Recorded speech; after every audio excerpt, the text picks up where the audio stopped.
Bom dia, boa tarde, boa noite, pessoal. Tudo bem com vocês? Estamos retornando aqui para vocês para trazer as atualizações aí que houve nessa última semana, nesses últimos dias, para ser bem específico, né?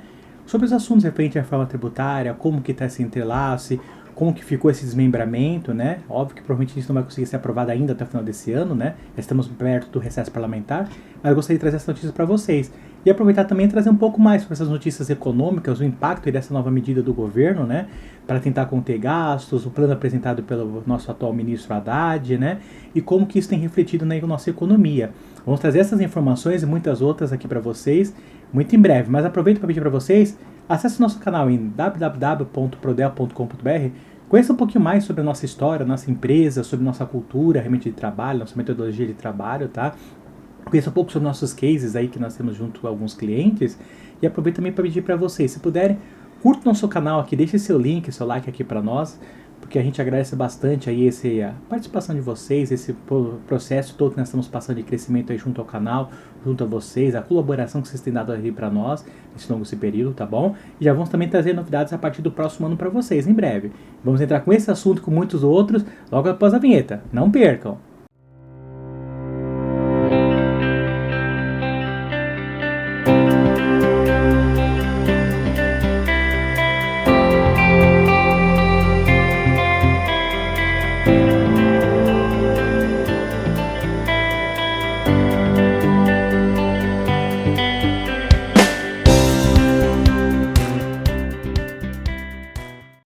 Então vamos lá, pessoal, vamos iniciar falando um pouquinho então sobre essas mudanças, o que aconteceu nesse último período sobre a reforma tributária que a gente vem acompanhando, queremos manter vocês informados. Lembrando, o objetivo do nosso canal é atender vocês que querem empreender ou já empreendem realmente no Brasil, que desejam desenvolver seu negócio, que querem continuar investindo ou expandindo realmente, para que vocês tenham uma solidez, informação e uma boa estabilidade para poder investir com calma e desenvolver seus projetos com calma. A gente espera realmente colaborar com isso e caso precise de um parceiro de negócio, lembre de nós, na Prodel Tecnologia de Informação, estamos sempre à frente aí com os sistemas, estamos acompanhando a reforma tributária, já estamos fazendo desenvolvimento, né, do sistema para atendê-los, que nosso objetivo é ser realmente um parceiro de negócio para todos vocês que buscam.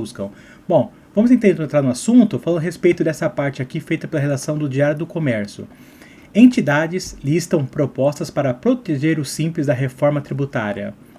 Olha lá, pessoal.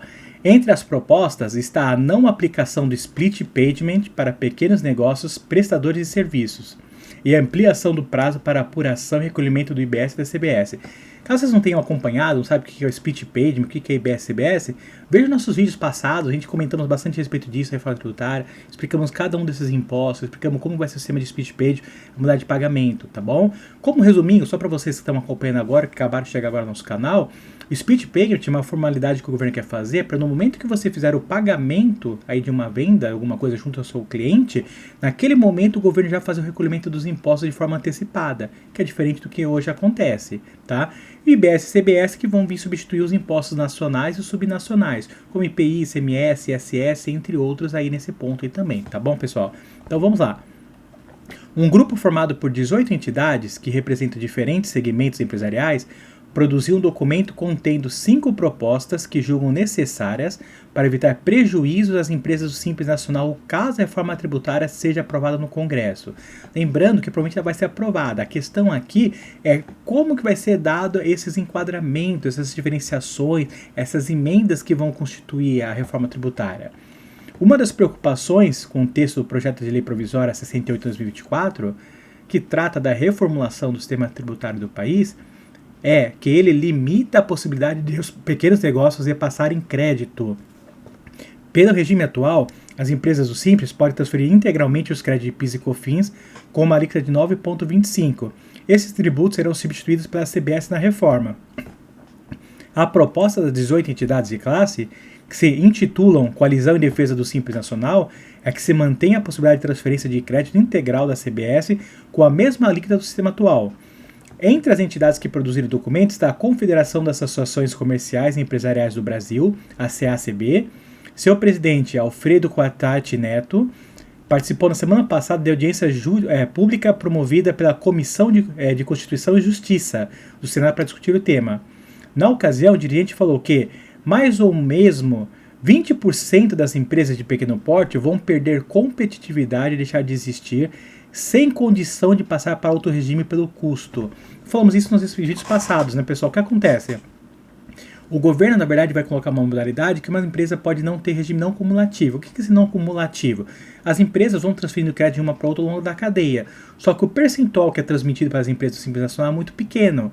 Então eles querem que haja uma igualdade como é hoje, né, que apesar de ser pequena, é melhor do que está sendo proposto pelo governo atual, porque senão o que vai acontecer? As empresas do Simples Nacional que trabalham dentro do B2B, né, que é o Business to Business, dentro da cadeia de negócios, que trabalham entre empresas, elas vão perder a competitividade, porque as empresas que estarem comprando para elas vão estar perdendo percentual de crédito desses impostos. Então vão acabar optando por outras empresas, outras modalidades de negócio.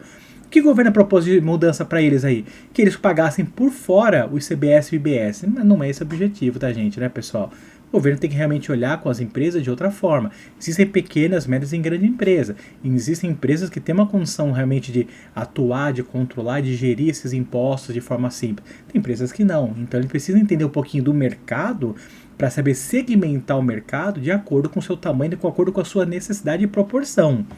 Bom, pelo atual texto da reforma, segundo o Cotait, as opções para os pequenos negócios são permanecer integralmente no Simples Nacional, mas repassar um crédito menor que o transferido pelas concorrentes de fora do regime simplificado, perdendo competitividade, ou então adotar um sistema híbrido, recolhendo separadamente o IBS e CBS, tendo um aumento de custo, como eu comentei anteriormente, né, pessoal?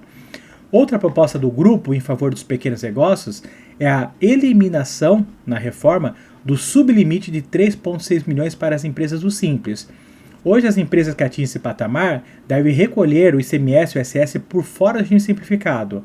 O recolhimento por fora aconteceria somente quando a receita estoura o limite do Simples, de 4,8 milhões.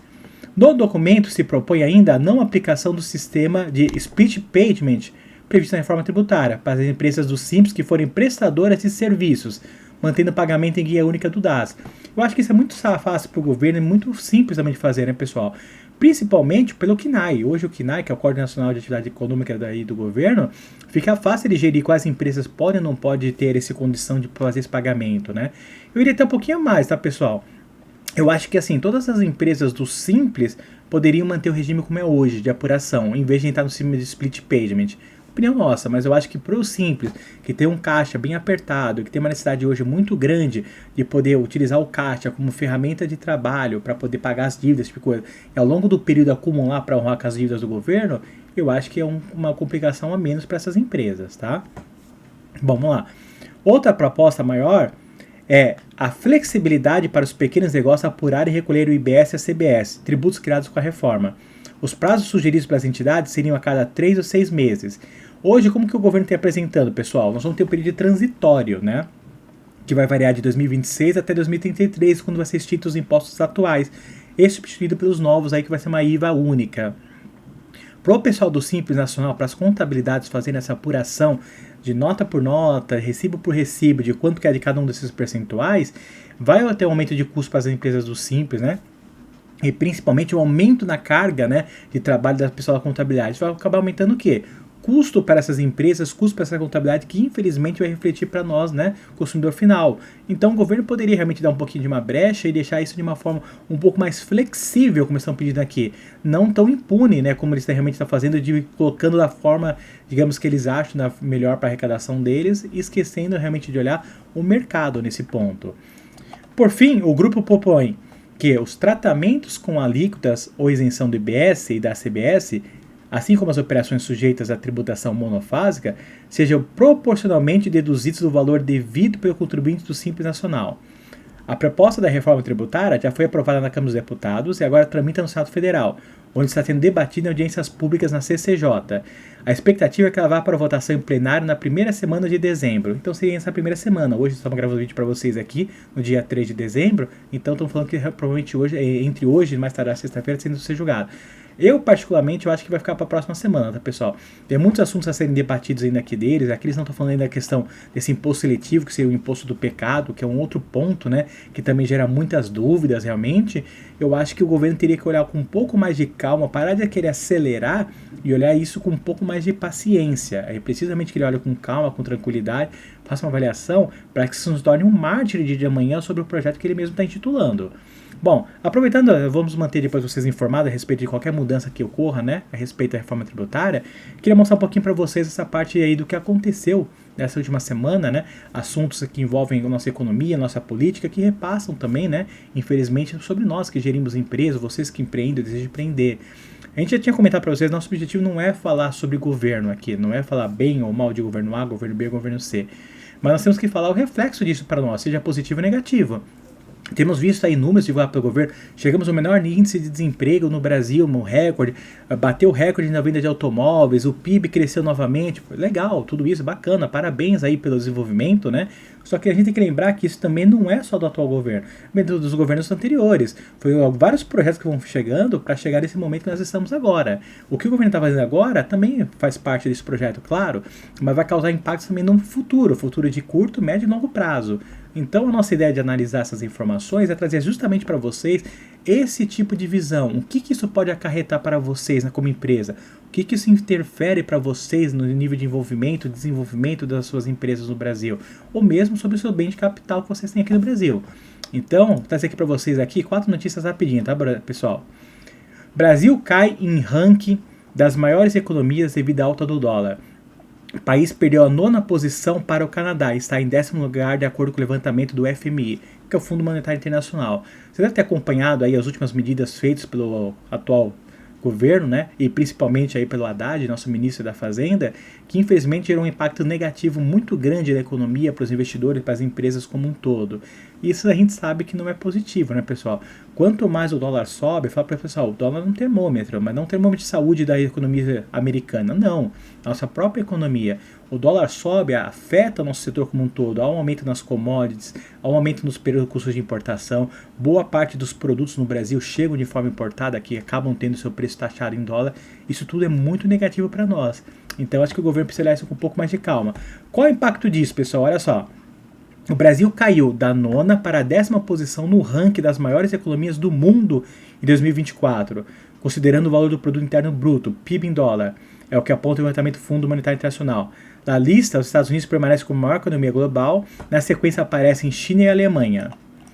A queda do Brasil no ranking se deve à desvalorização do dólar, do real frente ao dólar, o que reduziu o PIB brasileiro em dólar. Esse efeito ocorre porque, quando o dólar se fortalece em relação ao moeda local, como no nosso caso é o real, o PIB em dólar diminui. O inverso também é verdadeiro. Aí ele mostra aqui para nós aqui as 10 maiores economias. Então você vê, primeiro Estados Unidos tem uma economia estimada de 27,7 trilhões de dólares. Segundo a China, Alemanha, Japão, Índia, Reino Unido, França, Itália, o Brasil aqui atrás e depois o Canadá. Se a gente parar para pensar a nível de proporção, você faz o pessoal fala, mas o Brasil não está tão ruim, tipo de coisa. Vamos pensar um pouquinho. Eu, por exemplo, tenho muita afinidade com o pessoal da Itália lá. A gente tem até familiares, coisas na região. A Itália hoje, o estado, é menor do que o Espírito Santo, para falar a nível de proporções geológicas.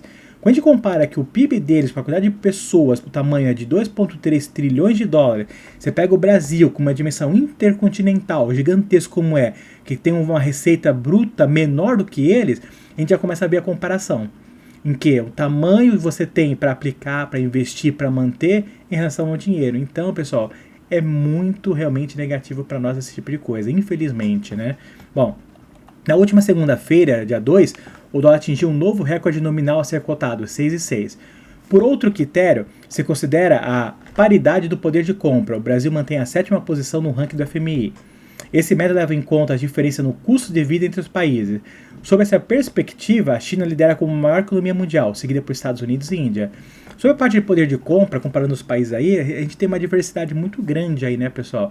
Tem países que não tem sequer salário mínimo, uma coisa que o Brasil tem aí, realmente, né? Por mais que o pessoal critique que o valor do salário mínimo é muito pouco, que não dá, mas há algumas coisas. Tem países aqui que não tem.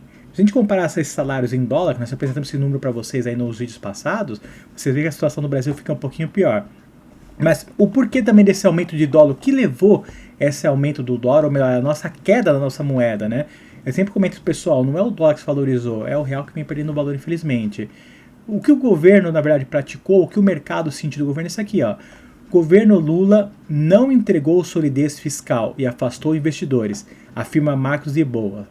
Eles acreditaram que o governo entregaria o que prometeu, mas a realidade tem sido bem diferente. Olhem só, pessoal, quem que é esse Marcos de Boa, qual que é o papel dele.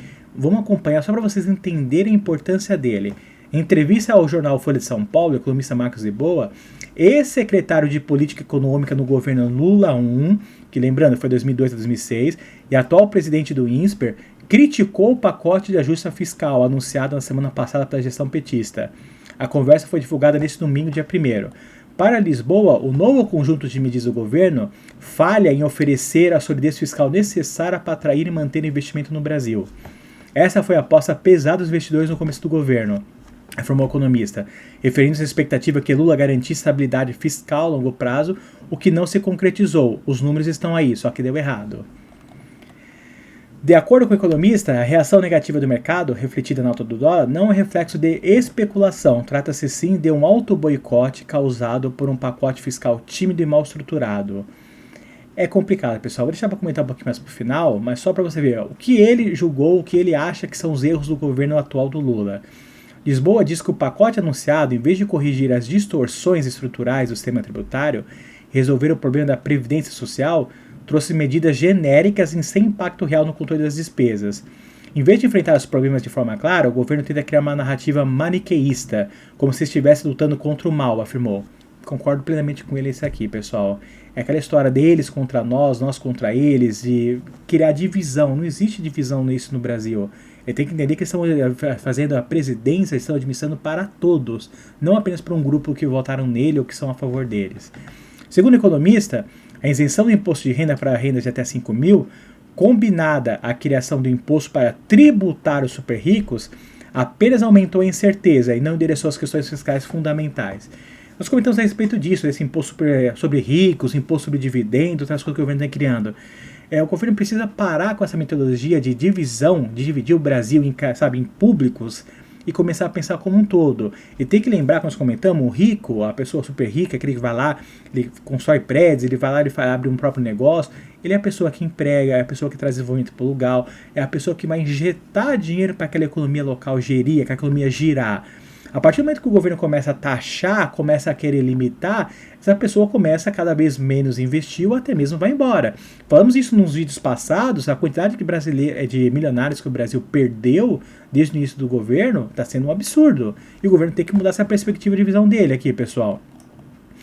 Lisboa também questiona a viabilidade do novo imposto mínimo sobre os milionários, ao alegar que a medida, embora pareça acertada em termos de intenção, acaba por preservar distorções tributárias ao invés de corrigi-las.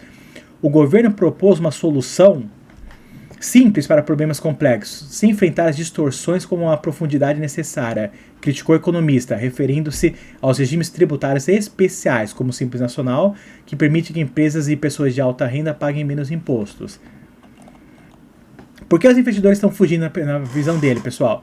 O economista é cético em relação à eficácia das medidas para reduzir o rombo fiscal do país, estimado em 350 bilhões de reais. Lembrando que isso aqui é o imposto nominal, tá, pessoal? Ainda tem a questão de juros e outras coisas que entram posteriormente.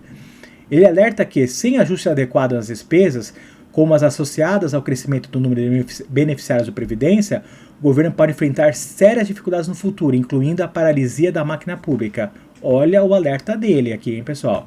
Lisboa enfatiza que o governo perdeu uma grande oportunidade de realizar ajustes significativos, enquanto a economia estava em bom momento relativamente favorável. Em vez de aproveitar o bom momento da economia para fazer reformas profundas, o governo expandiu gastos e agora tenta fazer ajustes em um cenário mais difícil, observou.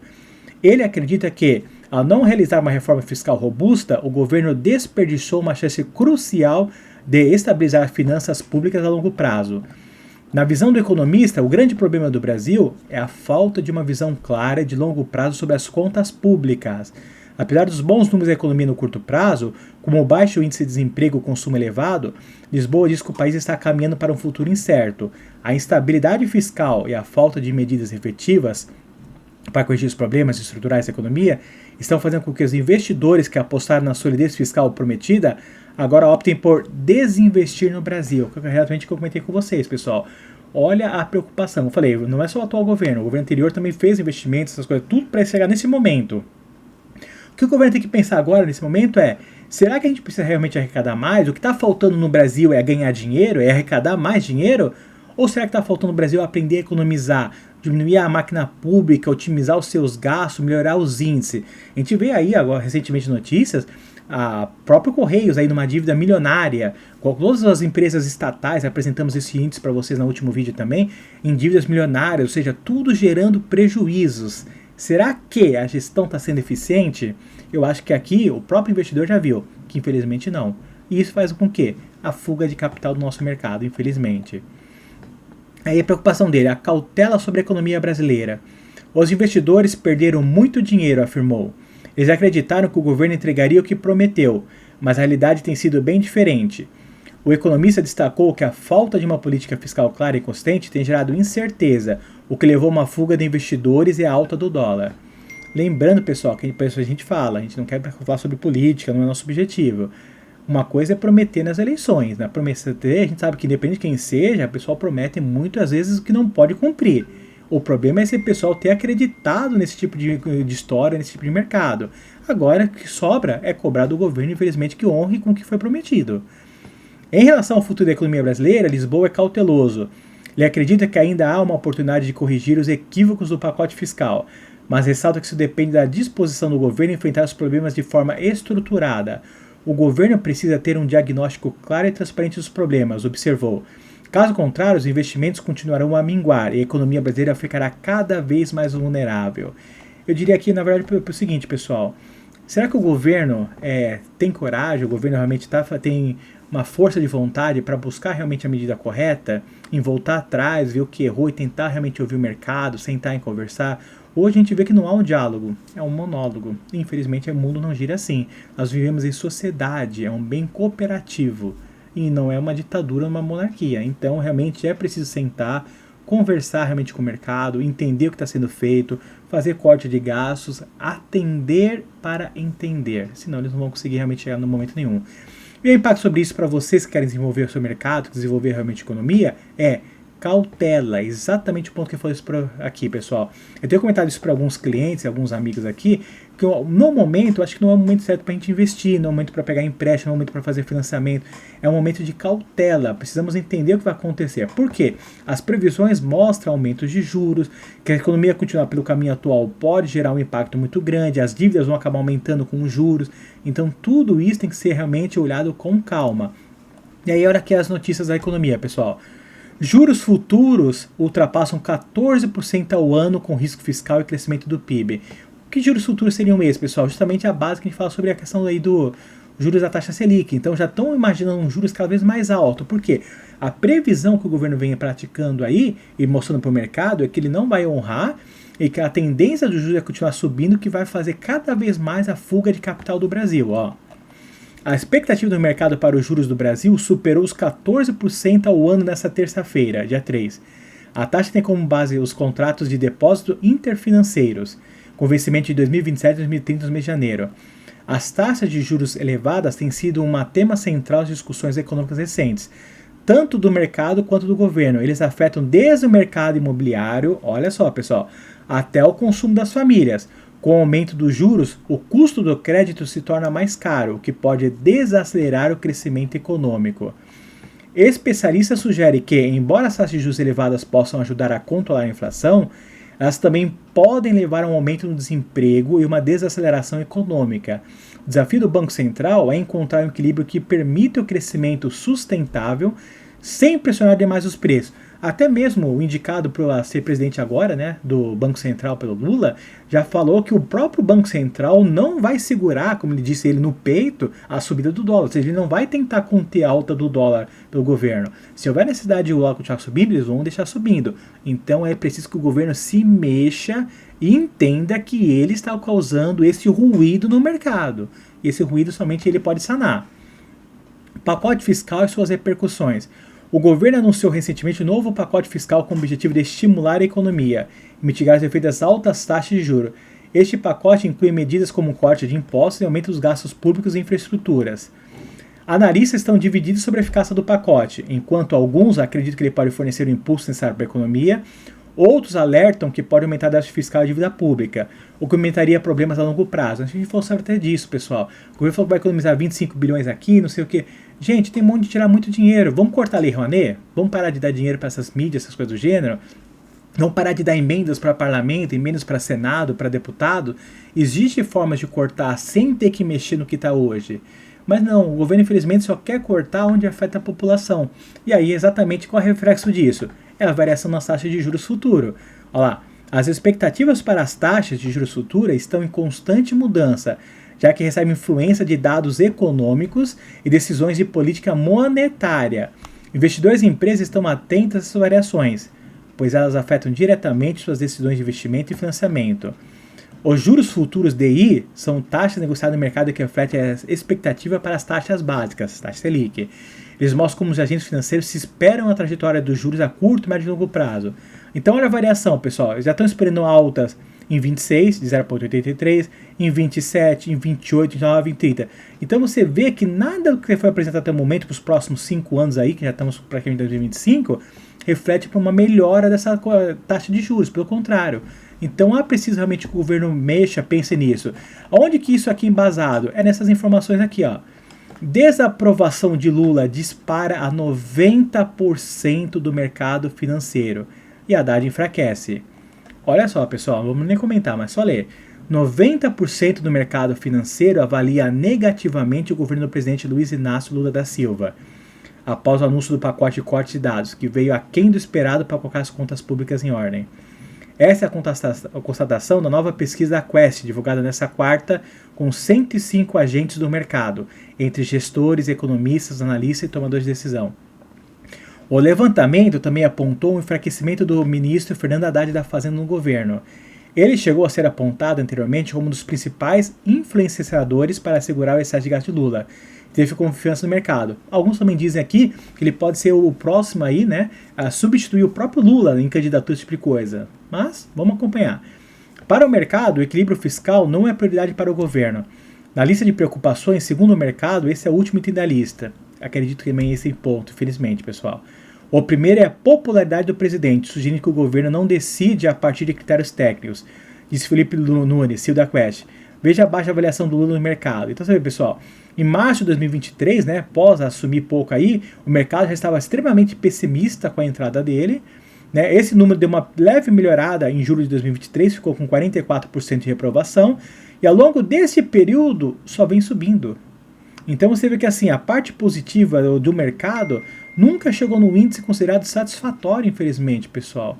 Isso, infelizmente, quando a gente pensa em uma economia como a do Brasil, onde você tem uma economia deveria ser sólida, você tem um crescimento proporcional, você tem um país que consegue desenvolver culturas de produção de grãos, uma cultura forte na indústria e também no agronegócio, é infelizmente desanimador, né, pessoal? Para ele, essa avaliação negativa reflete a reação do mercado financeiro ao pacote fiscal anunciado por Haddad na semana passada. Na avaliação dos agentes de mercado, o arcabouço fiscal tem pouca, 42% de chance, ou nenhuma credibilidade. Nos padrões atuais, a regra de gasto não se sustenta no longo prazo. Para 37%, a regra de gasto é sustentável até 2025, e para 34%, ela se sustenta só até 2026. Daí em diante, a expectativa da maioria é que o arcabouço não consiga mais se manter, pontuou Nunes. Com isso, a avaliação de Haddad despencou entre os agentes do mercado financeiro após ter atingido o pico em julho do ano passado. Neste momento, já prestes a completar o segundo ano do governo, o ministro tinha tido até então como mais forte a esperança de ter uma avaliação positiva de apenas 41%. Então, como eu comentou, você vê entre os atuais ministros, pessoal, olha como vem caindo essa popularidade dele, tá, pessoal? Então, isso realmente é muito preocupante. Outro ponto. Congresso é visto com desconfiança. A decepção do mercado financeiro com o pacote de corte de gasto do governo se reflete não apenas na cotação do dólar, que vem batendo recorde acima de 6, mas também na própria capacidade de conseguir fazer as propostas passarem no Congresso. Embora os presidentes das duas casas, Arthur Lira na Câmara e Rodrigo Pacheco no Senado, tenham prometido prioridade em empenho em aprovar as demandas, o mercado vê com baixa expectativa. O próprio desempenho do Congresso é visto negativamente pelo mercado. Olha só, 41% do mercado vê como negativo o desempenho do Congresso, 38% como regular e apenas 21% como positivo. Uma boa hipótese para essa piora na avaliação do Congresso é que o mercado acredita que a isenção do IR deve ser aprovada, mas a tributação de grandes fortunas e dividendos não. Ou seja, o Congresso não parece mais ser visto pelo mercado como um ator fiscalista do país, pontuou Felipe Nunes. Essa é uma das maiores preocupações do mercado financeiro, que Além de não ter visto um desempenho maior do governo em cortar gastos, ainda havia a possibilidade do Congresso desidratar a proposta e não surtir efeito para se atingir a meta de economizar cerca de 70 bilhões em 2 anos. Mas exatamente o que é isso, pessoal, que a gente comentamos. O Congresso, o Senado, deputados lá deveriam gerir o governo, ir lá criticar ou mesmo bloquear, né, certas medidas. Infelizmente hoje está sendo favorável a essas coisas que vem acontecendo. Então aquele que deveria regular, deveria fiscalizar, está sendo complacente com o que tudo está acontecendo. E o mercado está vendo isso com maus olhos. E aí a consequência disso é que mais um banco de investimentos rebaixa as ações brasileiras depois do anúncio de Haddad. Lembrando que o Brasil já estava num bom para neutro, voltou para neutro, agora já está num neutro para negativo. Então estamos indo em direção para baixo, tá, pessoal? Para as entidades financeiras, o pacote fiscal do governo Lula impactou diretamente na queda do mercado acionário do país. Depois dos bancos internacionais JP Morgan e Morgan Stanley reduzirem suas provisões para as ações brasileiras, o banco Julius Baer também seguiu o mesmo caminho e rebaixou sua expectativa em relação ao país. Isso aconteceu logo depois do anúncio da Fazenda Fernando Haddad. Então, pessoal, o que vai acontecer? É mais um banco que vai recomendar para os seus investidores, é mais um banco que tem um grande parecer, uma grande visão perante o negócio, né, que tem muita gente que o segue, que vão deixar de investir, vão começar a restringir seus investimentos no Brasil, ou mesmo começar a retirar o capital que está por aqui. Gente, é muito difícil, infelizmente, né? Bom, pessoal, queria aproveitar, agradecer vocês aqui ao longo de todo esse vídeo. Obrigado pela colaboração de vocês, obrigado por estar seguindo a gente. Se inscrevam, deixem o seu like aqui também por nós, agradecemos bastante a participação de vocês, tá? A partir de 2025 vamos também trazer novidades para vocês. Como já alguns haviam pedido, vamos começar a trazer pequenas explicações, mostrar um pouquinho também do nosso sistema, que o pessoal tem pedido bastante para conhecer, para tirar algumas dúvidas, para ter o primeiro contato, né, antes de entrar em contato com nossas consultorias também. E vamos também aproveitar aqui também esse período de pausa para começar a trazer para vocês também algumas novidades a respeito disso, alguns tutoriais, algumas informações adicionais, tá bom? Pessoal, agradeço muito vocês, muito obrigado. Não deixe de nos seguir nas redes sociais também, nosso Facebook, nosso Instagram, também caso queiram. Deixe também aqui o seu comentário, caso vocês queiram comentar alguma coisa ou pedir alguma solicitação, alguma análise realmente parecer a respeito de qualquer informação, que nós temos todo o prazer de olhar realmente essa informação para você. Pessoal, meu muito obrigado, fiquem com Deus e até a próxima!